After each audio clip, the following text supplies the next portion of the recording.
In our submission to the war crimes team at the Metropolitan Police, we are calling for a full and urgent investigation and for criminal prosecutions. This report is based on 6 months of extensive evidence gathering. It covers alleged offences committed in Gaza from October 2023, and the submission provides evidence against 10 Britons who we say committed war crimes and crimes against humanity while serving for the Israeli military whilst on active service in Gaza. Those war crimes and crimes against humanity include 1. Murder, 2. Deliberately causing great suffering, serious injury and cruel treatment to Palestinians in Gaza, attacking civilians, forcible transfer and deportation, and attacks on humanitarian personnel, as well as extermination as it relates to the actions of the Israeli military against the Palestinian people. This submission could not be more timely. Over the past 14 days, Gaza has continued to be indiscriminately attacked. News reports, as you know, indicate that at least 1,160 Palestinians have been killed over just this short time period. Our submission to the Metropolitan Police therefore calls for the urgent commencement of an investigation into those British nationals, with a view to arrest warrants and prosecutions in British courts. Investigating British nationals is necessary, it is feasible, and it is proportionate. I will invite 2 speakers to address you. The first is Raji Sourani, who is the director of the Palestinian Centre for Human Rights in Gaza. And the second is Michael Mansfield, who is involved in preparing this submission, and as no doubt most of you know, is a leading criminal law barrister.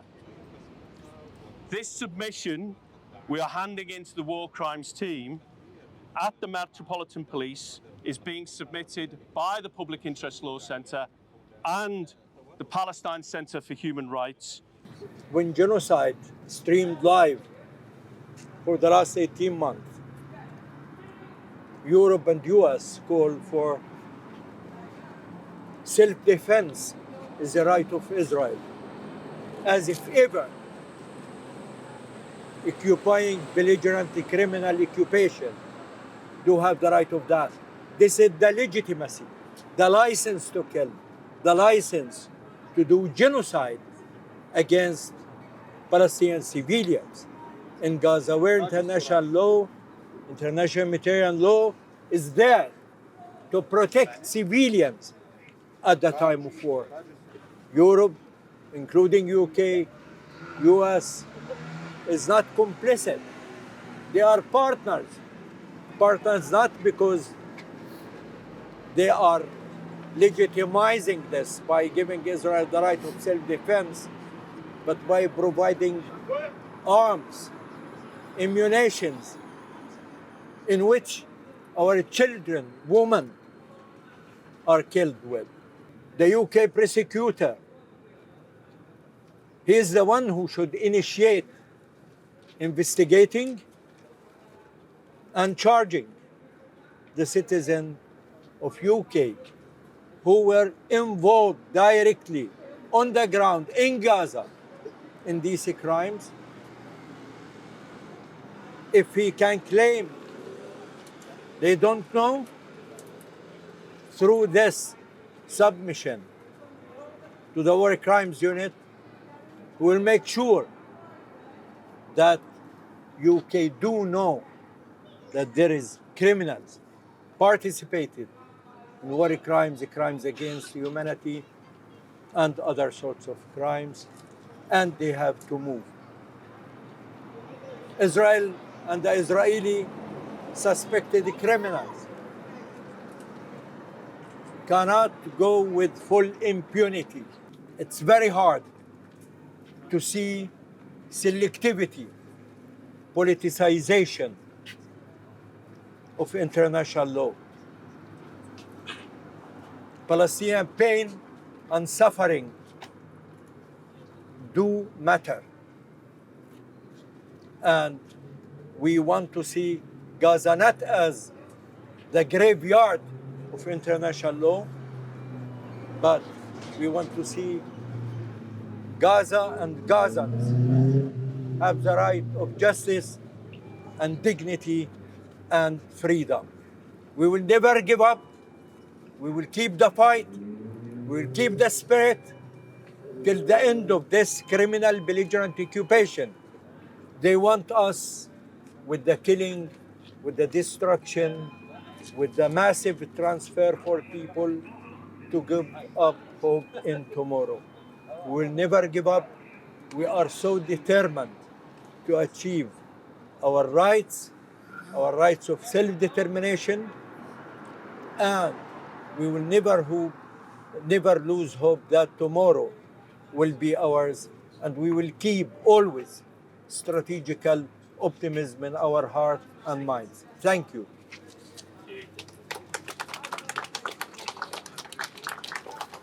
I want to start by saying thank you to not only for you to come today, but to the two centres who've taken this initiative to do the research, compile the dossier for handing in today to the war crimes team.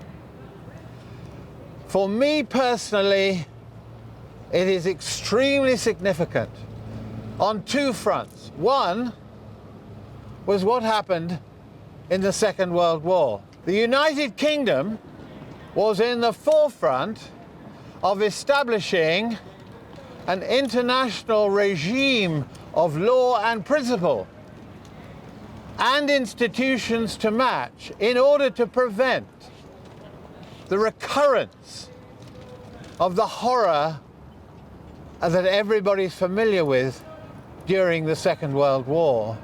That was the object of the exercise, and the United Kingdom was there in the Nuremberg trials that took place of the German war criminals, was there when it was necessary to construct the principles.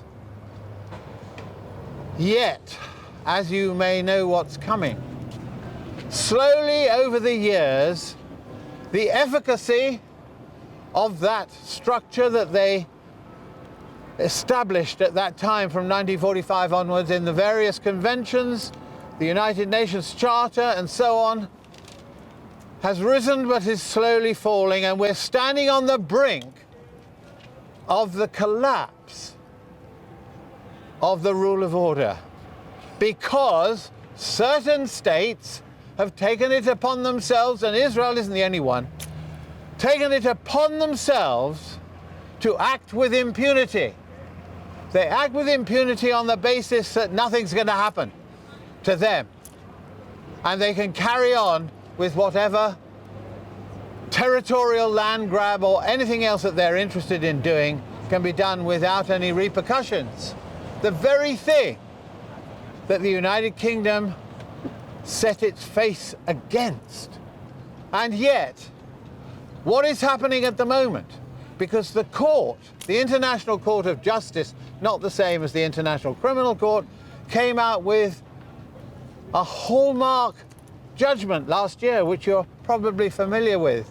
It was the one where they said, as an advisory opinion, that the occupation of Palestine has been unlawful.